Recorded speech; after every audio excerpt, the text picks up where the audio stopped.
पुराने जमाने से ही भारत को सोने की चिड़िया कहा जाता था, लेकिन अंग्रेजों के आने के बाद से ही यहाँ की धन दौलत, ऐश्वर्य और स्वाभिमान सब कुछ छिन गया था। जब भी हम इतिहास पढ़ते हैं तो हमें लगता है कि भारत को बर्बाद करने के पीछे अंग्रेजों और बाकी विदेशी आक्रमणकारियों का हाथ रहा है, लेकिन ये पूरा सच नहीं है। हकीकत में तो हमारे देश के अंदर यहीं के मिट्टी के पैदा हुए कुछ गद्दारों ने अपने राजाओं और देश के साथ ऐसी गद्दारी की कि पूरा का पूरा इतिहास ही बदल गया। हमारे देश को बर्बाद करने के पीछे काफी बड़ा हाथ इन गद्दारों का भी है। अगर भारत के इतिहास में ये गद्दार ना होते तो आज भारत का इतिहास शायद कुछ और होता। आज की इस वीडियो में हम आपको भारत के ऐसे ही 5 सबसे बड़े गद्दारों के बारे में बताने वाले हैं, जिन्होंने हमें बर्बाद करने के लिए कोई कसर नहीं छोड़ी। तो वीडियो को एंड तक जरूर देखिएगा। राजा जयचंद। भारत में ऐसे बहुत से राजपूत राजा हुए हैं जिन्हें आज भी वीरों के रूप में याद किया जाता है, लेकिन राजा जयचंद राजपूतों के नाम पर एक कलंक है।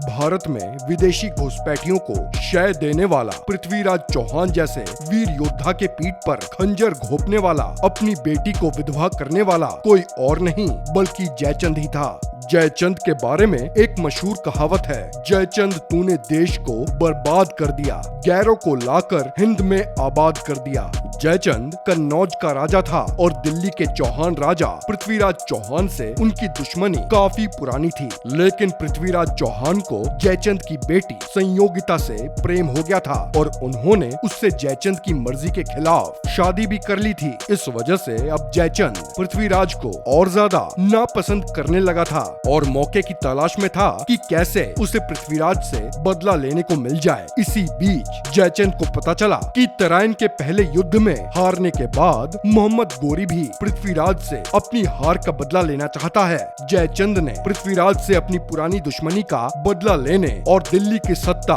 हथियाने की लालच में मोहम्मद गोरी का साथ दिया और तराइन के दूसरे युद्ध में पृथ्वीराज चौहान मोहम्मद गोरी से लड़ते हुए मारे गए और इसके बाद से ही भारत में तुर्क सत्ता स्थापित हो गई। गद्दारी करने के बाद जयचंद भी सही सलामत नहीं रहा और आखिर में मोहम्मद गोरी ने उसे भी चंदावर के युद्ध में मार डाला। राजा मान सिंह। गद्दारी के मामले में राजा मान सिंह जयचंद से बिल्कुल भी कम नहीं थे।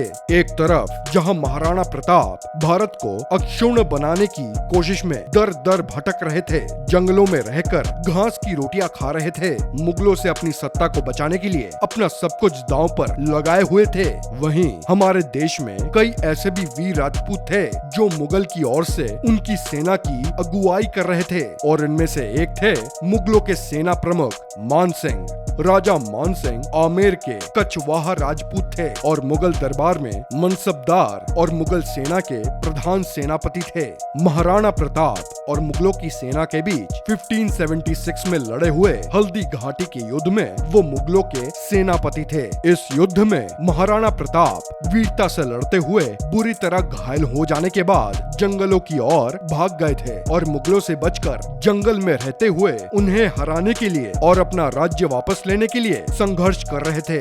मान सिंह को गद्दार इसलिए कहा जाता है क्योंकि उन्होंने महाराणा प्रताप के खिलाफ अकबर का साथ दिया था। मान सिंह का फेवर करने वाले लोग उनके सपोर्ट में ये दलील देते हैं कि मान सिंह अकबर के दरबारी और सेनापति थे और इसलिए अकबर उन्हें जहाँ भी जिसके भी खिलाफ युद्ध करने के लिए भेजते थे उन्हें जाना पड़ता था, क्योंकि वो अकबर के लिए वफादार थे। इसी वजह से उन्होंने अकबर की ओर से हल्दी घाटी के मैदान में महाराणा प्रताप से युद्ध किया था। मीर जाफर। किसी को गद्दार कहने के लिए मीर जाफर कहना ही काफी होता है। मीर जाफर के राज को भारत में ब्रिटिश साम्राज्यवाद की शुरुआत माना जाता है। ये बात उस वक्त की है जब बंगाल के नवाब सिराजुद्दौला थे और बंगाल में अंग्रेजों का इंटरफेरेंस बढ़ता जा रहा था, जिस वजह से नवाब सिराजुद्दौला नाखुश थे और अंग्रेजों को बंगाल से बाहर निकालने की तैयारी कर रहे थे।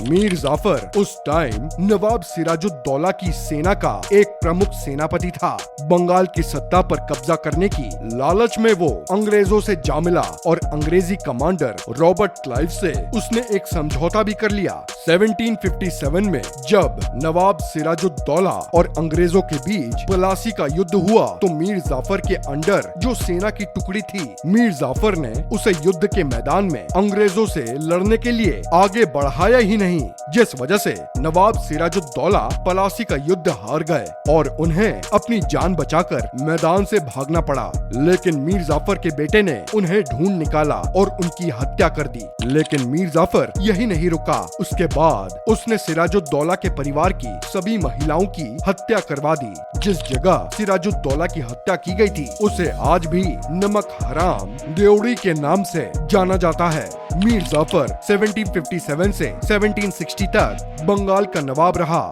लेकिन उसका राज भी ज्यादा दिन तक नहीं चला और उसे हटाने के लिए अंग्रेजों ने एक और इंसान का सहारा लिया, वो था मीर कासिम। मगर मीर कासिम जब तक समझ पाता कि उसने अंग्रेजों का साथ देकर गलती की, तब तक उसे भी मार दिया गया। मीर कासिम को 1764 में बक्सर के युद्ध में अंग्रेजों ने मार गिराया। जयाजीराव सिंधिया। भारतीय इतिहास में गद्दारों का नाम जब भी लिया जाएगा उसमें जयाजीराव सिंधिया का नाम जरूर होगा। ग्वालियर के राजघराने से ताल्लुक रखने वाले जयाजीराव सिंधिया का नाम बड़े आदर और सम्मान के साथ लिया जाता था। लेकिन ये वही जयाजीराव सिंधिया है जिसने 1857 की आजादी के क्रांति में अंग्रेजों का भरपूर साथ दिया और अपनी वीरता और बहादुरी के लिए जाने जाने वाली रानी लक्ष्मीबाई से गद्दारी की। जयाजीराव सिंधिया ने अंग्रेजों के साथ मिलकर एक कूटनीति तैयार की और तात्या टोपे और झांसी की रानी लक्ष्मीबाई के खिलाफ अपनी सेना का इस्तेमाल किया। जब झांसी में लड़ाई के बाद लक्ष्मीबाई ग्वालियर पहुंची तो जयाजीराव सिंधिया पहले ही ग्वालियर छोड़कर जा चुके थे और ग्वालियर की बागी सेना ने भी रानी को अकेला छोड़ दिया। रानी लक्ष्मीबाई अपनी आखिरी सांस तक अंग्रेजों से लड़ती रहीं और ग्वालियर में ही अंग्रेजों से लड़ते हुए उनकी मौत हो गई। जयाजीराव सिंधिया ने रानी लक्ष्मीबाई के बजाय अंग्रेजों का साथ दिया और उनकी इस वफादारी के लिए अंग्रेजों ने उन्हें नाइट्स ग्रैंड कमांडर के खिताब से सम्मानित किया था। फणींद्र नाथ घोष। भारत के आजाद कराने के लिए न जाने कितने वीरों ने अपने खून बहाए, लेकिन उस टाइम भी देश में कुछ ऐसे गद्दार घूम रहे थे जिनकी वजह से महान वीरों को अपनी जान से हाथ गंवाना पड़ा। ऐसे ही एक गद्दार का नाम है फणींद्र नाथ घोष। फणींद्र नाथ घोष जिसने सैंडर्स हत्याकांड और असेंबली बॉम्ब कांड में भगत सिंह के खिलाफ गवाही दी थी और इसी गवाही के आधार पर भगत सिंह, राजगुरु और सुखदेव को मुजरिम ठहराकर उन्हें फांसी के फंदे पर लटका दिया गया था। फणींद्र नाथ घोष ने ही सरकारी गवाह के तौर पर इलाहाबाद के अल्फ्रेड पार्क में शहीद हुए चंद्रशेखर आजाद के शव की शिनाख्त की थी। लेकिन घोष की गद्दारी से गुस्साए जेल में बंद भगत सिंह के साथियों योगेंद्र शुक्ल व गुलाब चंद्र गुलाली ने गद्दार फणींद्र नाथ घोष को सजा देने की कसम खा ली थी और इस कसम को पूरा किया योगेंद्र शुक्ल के भतीजे बैकुंठ शुक्ल ने, जिन्होंने फणींद्र नाथ घोष पर खुरपी से उस वक्त हमला किया जब वो हलवाई की दुकान पर बैठा हुआ था। वार इतना जानलेवा था कि घोष चीखे मारता जमीन पर लौट गया। अस्पताल में करीब हफ्ते भर जिंदगी और मौत के बीच झूलते हुए उसकी मौत हो गई। सरकारी गवाह की हत्या करने की वजह से बैकुंठ शुक्ल 6 जुलाई 1933 को गिरफ्तार कर लिया गया और इस वीर बहादुर को फांसी के फंदे पर लटका दिया गया। तो दोस्तों, ये थी भारतीय इतिहास के 5 सबसे गद्दारों के ऊपर हमारी आज की वीडियो। आज के टाइम में आपको देश का सबसे बड़ा गद्दार कौन लगता है, हमें कमेंट में जरूर बताइएगा। हम उम्मीद करते हैं कि आपको ये वीडियो पसंद आई होगी। अगर वीडियो इंफॉर्मेटिव लगी हो तो इसको लाइक एंड शेयर और चैनल को सब्सक्राइब करना मत भूलिएगा। मिलते हैं आपसे अगले वीडियो में, तब तक के लिए जय हिंद।